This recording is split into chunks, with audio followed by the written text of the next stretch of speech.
ये छोड़ो, देखो इधर नहीं होता है। देखो आर्टिकल्स जो था ना, देखो आर्टिकल जो था ना, तो ये आर्टिकल से आगे है, ठीक है। आर्टिकल का नेक्स्ट रूल देखो इधर, देखो यूज ऑफ डिफिनिट आर्टिकल्स, वही जो दा का प्रयोग पढ़ाए थे उससे आगे है। रूल नंबर 10 तक हो गया था। देखो रूल नंबर 10 तक हो गया था। रूल नंबर 11 से देखो इधर, देखो दा का प्रयोग दुनिया की अनूठी वस्तु मतलब क्या होता है? अजीबोगरीब वस्तु या दुनिया में एक वस्तु या कुछ अजीब वस्तु, ठीक है। जैसे मान चलो या दुनिया में एक सिंगल का वस्तु, जैसे मान चलो आसमान क्या चंद्रमा कितना है, सूर्य भगवान कितना है, माउंटेन्स पहाड़ पर्वत कितना है। अरे माउंटेन्स एक ही होता है, वो पहाड़ तो बहुत सारा होता है, सबका नाम अपना अलग अलग होता है, वो एक ही होता है। देखो दा का प्रयोग दुनिया की अनूठी वस्तुओं के नाम के पहले होता है। देखो क्या लिखा है, दा का प्रयोग दुनिया की अनूठी वस्तुओं के नाम के पहले होता है। जैसे देखो दा सन मतलब सूरज, दुनिया में कुछ अनूठी वस्तु है एक है। दा सन हो गया, दा मून हो गया, दा अर्थ हो गया। दा मून मतलब चंद्रमा होता है। दा अर्थ हो गया, दा स्टार्स हो गया, तारा उरा। दा स्काई हो गया, आसमान। वर्ल्ड हो गया, संसार, दा संसार।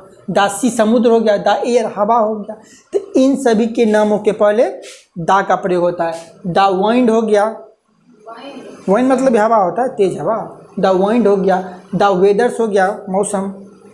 स्मोक हो गया, स्मोक मतलब हाँ धुआं जिसको बोलते हैं, नहीं होता है क्या बोलते हैं, हाँ पीने होने वाला धूम्रपान। दा स्मोक हो गया। दा कंट्री हो गया, देश। दा रेन हो गया, वर्षा। रेन मतलब वर्षा। इन सभी के नामों के पहले दा का प्रयोग होता है, ठीक है। देखो दा का प्रयोग दुनिया की अनूठी वस्तुओं के नाम के पहले होता है। जैसे दा सन, दा मून। दा अनूठी मतलब कुछ अलग अजूबा ना होता, सबसे अलग दुनिया में एक, ऐसा भी समझ लो, या कुछ अलग अजूबा समझ लो, अनूठी समझ लो। दा का प्रयोग दुनिया की अनूठी वस्तुओं के नाम के पहले होता है। जैसे दा सन, दा मून, दा अर्थ, दा स्टार्स, ठीक है। दा स्काई, दा वर्ल्ड, दा सी, दा एयर, दा रेन, दा कंट्री, दा स्मोक, दा वेदर, दा वाइंड। इन सभी नामों के पहले दा का प्रयोग होता है। समझ में आ गया? समझ आ गया ना?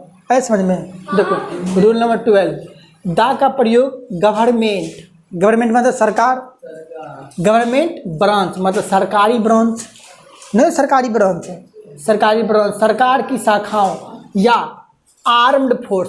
पता है इसका मतलब क्या होता है? आर्म्ड फोर्स का मतलब सशस्त्र सैनिक। सशस्त्र सैनिक मतलब क्या होता है? जैसे मतलब आर्मी उर्मी का कोई रहने का जगह होता है सरकारी, उन सभी के नाम के पहले। जैसे मान लो देखो दा जुडिशरी मतलब क्या होता है? न्यायपालिका। जिसको कोर्ट किसको बोलते हैं? कोर्ट नहीं होता, कोर्ट जहाँ पे न्याय होता है, कचहरी कोर्ट नहीं समझती है। देखो दा जुडिशरी मतलब कोर्ट।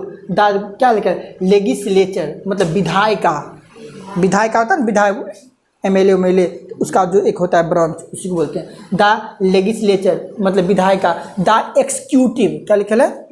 दा एक्सिक्यूटिव मतलब कार्यपालिका, जहाँ पे सरकारी कर्मचारी सब काम करते रहता है कोर्ट उट में।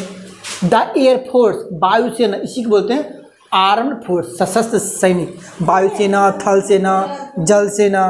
इधर देखो वायुसेना का मतलब क्या होता है? जैसे कि जो अच्छी वाला जॉब नहीं होता है, क्या चीज़ का जॉब, लड़ाई। जैसे मान चलो कभी बम विस्फोट लड़ाई वड़ा होता है, तब नहीं मतलब उसको देखते हैं कि एरोप्लेन से जब सैनिक सब लड़ने जाता है, वायुसेना उसे नहीं बोलते हैं। देखो सेना क्या प्रकार का होता है? 3 प्रकार का। थल सेना, थल मतलब क्या, जो जमीन उमीन पर सब रहता है, मतलब सब लोग ज़मीन पर रहता है, लेकिन काम का सब ज़मीन पे होता है, थल सेना। जल सेना मतलब क्या, पानी का भी नौकरी होता है, नेवी भी करना होता है नौकरी, तब जो पानी के अंदर सब सैनिक रहेगा उसको जल सेना बोलेगा। वायुसेना का मतलब जो ऊपर चलता है सब, ठीक है, उसको वायुसेना बोलते हैं। सेना 3 प्रकार का होता है, ठीक है। दा का प्रयोग गवर्नमेंट ब्रांच मतलब सरकारी शाखा। गवर्नमेंट ब्रांच मतलब क्या होता है? सरकारी शाखा के या आर्म्ड फोर्स मतलब क्या, सशस्त्र सैनिक। क्या होता है? सशस्त्र सैनिक, जैसे थल सेना, जल सेना, वायु सेना, ये सब। इसमें देखो द जुडिशरी हो गया, न्यायपालिका। द लेजिस्लेचर हो गया, विधायिका। द एक्सिक्यूटिव हो गया, कार्यपालिका। द एयरफोर्स हो गया, वायु सेना। द नेवी हो गया, जल सेना। आर्मी हो गया, थल सेना। पुलिस हो गया, सिपाही। इन सभी नाम के पहले दा का प्रयोग होता है। इसमें कोई दिक्कत नहीं है। देखो रूल नंबर 13, दा का प्रयोग ऐतिहासिक साम्राज्य। ऐतिहासिक मतलब क्या होता है? मतलब कहीं लोग घूमने जाता है, जिससे मतलब कुछ देखने जाएगा, जैसे ताजमहल, लाल किला, नहीं समझ रही है? ऐतिहासिक उसी बोलते हैं जो बहुत पुराना है। जो क्या लिखे, दा का प्रयोग ऐतिहासिक साम्राज्य या कोई जाति हो, जाति के बिना पहले होता है, या कोई वंश नहीं होता कि हम इस वंश से, मुगल वंश से हैं, हम उस वंश से हैं। वंश हो गया, इमारत बहुत बड़ा बड़ा, जैसे ताजमहल, लाल किला। इमारत हो गया, घटना। घटना मतलब कौन चीज़? जिससे मान लो कहीं युद्ध हो गया, क्या हो गया? विश्व युद्ध हो गया, प्रथम विश्व युद्ध, द्वितीय विश्व युद्ध, तो वो सब के नाम के पहले किसका प्रयोग होता है?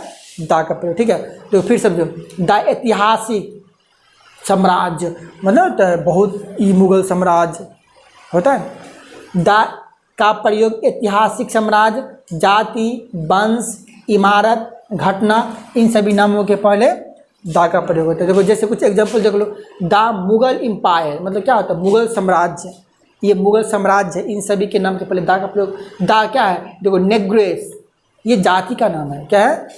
जाति होती जितना भी होगा वो सब दा का प्रयोग होता है। दा पानीपत, ये दा पानीपत होता है, ये भी मतलब क्या बोलते हैं उसको, एक अति नहीं होता है कोई जगह का नाम, पानीपत। हाँ, मतलब कोई ऐसा सिंपल जगह नहीं, कोई जो ऐतिहासिक जगह होना चाहिए। हाँ, द पानीपत हो गया। ये देखो क्या लिखा है, द चोल डायनेस्टी। इसका मतलब डायनेस्टी मतलब वंश होता है। क्या होता है? वंश। वंश मतलब चोल वंश। द यहाँ चोला लिखा है, इसको चोल पढ़ा है। ठीक है, द चोल डायनेस्टी मतलब चोल वंश, इन सभी के नाम पर दो। द ताजमहल, इमारत हो गया। द सिविल वार, ये क्या हो गया? वार मतलब क्या लिखा है यहाँ पर? घटना, नहीं तो कोई घटना। सिविल वार हो गई, ये घटना से संबंधित है।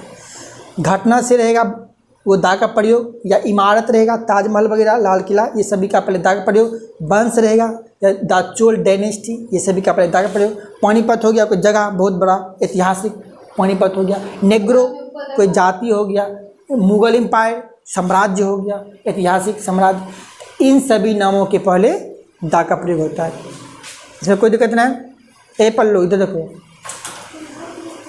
अब देखो रूल नंबर 14, कॉपी में सब लिख लेता है, इसमें देखो दा का प्रयोग राजनीतिक दलों, पॉलिटिकल पार्टीज, क्या है? पॉलिटिकल पार्टीज के नाम के पहले होता है। जैसे पॉलिटिकल पार्टी में क्या होता है? नहीं, चुनाव वगैरह होता है, ये सब बोलता है हम उस पार्टी से हैं, उस पार्टी से होता है ना। जैसे मान चलो मोदी कौन पार्टी का है? देश के प्रधानमंत्री मोदी जी हैं ना, वो किस पार्टी से बिलोंग करते हैं? बीजेपी से नहीं करते, बीजेपी से, भारतीय जनता पार्टी, उसका फुल फॉर्म होता है बीजेपी, भारतीय जनता पार्टी। देखो पार्टी वगैरह रहेगा, उन सभी नाम के पहले दा का प्रयोग होगा। देखो जैसे द कांग्रेस पार्टी, इससे पहले दा का प्रयोग लग गया। द जनता दल के पहले, इस सब पार्टी का नाम है, ठीक है, जनता दल, इनसे पहले दा का प्रयोग होगा। दा क्या है? भारतीय जनता पार्टी, बीजेपी जिसको बोलते हैं, समझ गए? तो ये सभी के पहले के नाम के पहले दा का प्रयोग होगा। इतना समझो कि सिंपल, कि मतलब पॉलिटिकल पार्टी जो रहेगा ना, पार्टी होती है, जो नेता होता है, अच्छा होता है, सबका अपना अपना पार्टी होता है, ठीक है, और उन सभी पार्टी के नाम के पहले दा का प्रयोग होता है। समझ में आ गया? इसमें कोई दिक्कत नहीं है, ऐसा समझना। तो उन्होंने जैसे मान चलो अभी नीतीश कुमार बिहार के सीएम है, मुख्यमंत्री, वो किस पार्टी से? जदयू, नहीं जदयू पार्टी से। हाँ, वो हो गया, दा का प्रयोग लगेगा। मतलब जितना भी पॉलिटिकल्स है ना, पॉलिटिकल्स पार्टी, अगर पॉलिटिकल्स पार्टी है तो उसके नाम के पहले दा का प्रयोग होता है। इतना समझ लो, ठीक है। अब देखो रूल नंबर 15, दा का प्रयोग वाद्य यंत्रों, क्या लिखा है? दा का प्रयोग वाद्य यंत्रों, म्यूजिकल इंस्ट्रूमेंट्स, मतलब बजाने उजाने वाला कुछ म्यूजिकल से संबंधित, म्यूजिकल इंस्ट्रूमेंट्स के नाम के पहले होता है। देखो जैसे तबला, नहीं बजाने वाला तबला, तबला के पहले नाम पर दा का प्रयोग होगा। हारमोनियम, नहीं बजाता ऐसा हारमोनियम, क्या बोलते हैं उसको? दा का प्रयोग होगा। गिटार, जो बजाने वाला होता है, गिटार होता है ना, दा का प्रयोग होगा। पियानो, पियानो जानता है, बजाने वाला सब होता है, दा का प्रयोग होगा। ढोलक, अरे ढम ढम ढम, इसके नाम के पहले दा का प्रयोग होता है। द वायलिन, ये सब बजाने वाला, इन सभी के नाम के पहले किसका प्रयोग होता है?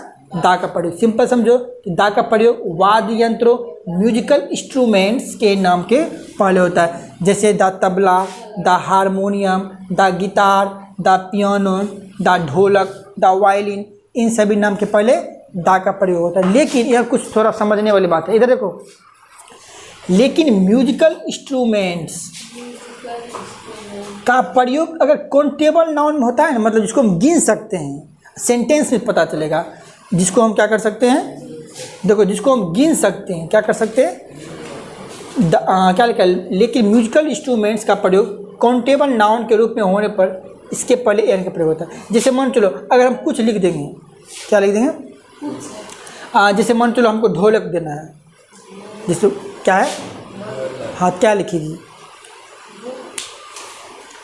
अगर देखो जैसे मान चलो मेरे पास एक ढोलक है, अगर ऐसा वर्ड में लिखें क्या लिखना है, मेरे पास ढोलक, आई हैव ए ढोलक, आई हैव दा नहीं लिखेंगे, ठीक है, दा नहीं लिखेंगे, गलत हो जाएगा। आई हैव ए ढोलक मतलब मेरे पास ढोलक है, या आई हैव, या मेरे पास एक हारमोनियम है तो आई हैव ए हारमोनियम, ए लगा दा नहीं लगा। लेकिन ये कब का प्रयोग होता है, काउंटेबल नाउन अगर रहेगा तो। उसमें एग्जाम्पल क्या लिखाए थे इसका,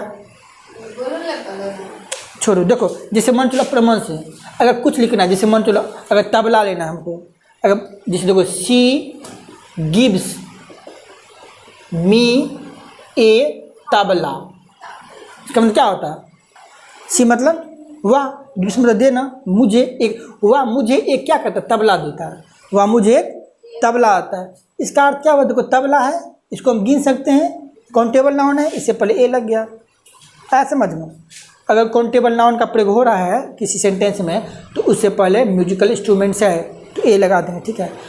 जिसको हम गिन सकते हैं उसमें ए लगता है, पता है, ऐसा समझना।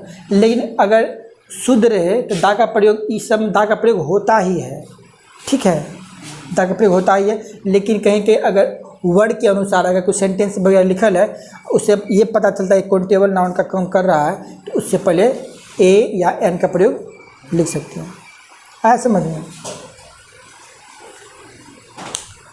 इसमें कोई दिक्कत ना है, समझ में जाएगा तुमको, इसको पूरा अच्छा से उतारो, ठीक है, और जिसको दिक्कत है पूछ लो, समझ में आया। आर्टिकल्स पूरा खत्म होगा, ए एन और दा एक के बाद पूरा फेट के टेस्ट होगा, समझे, ए एन दा पूरा।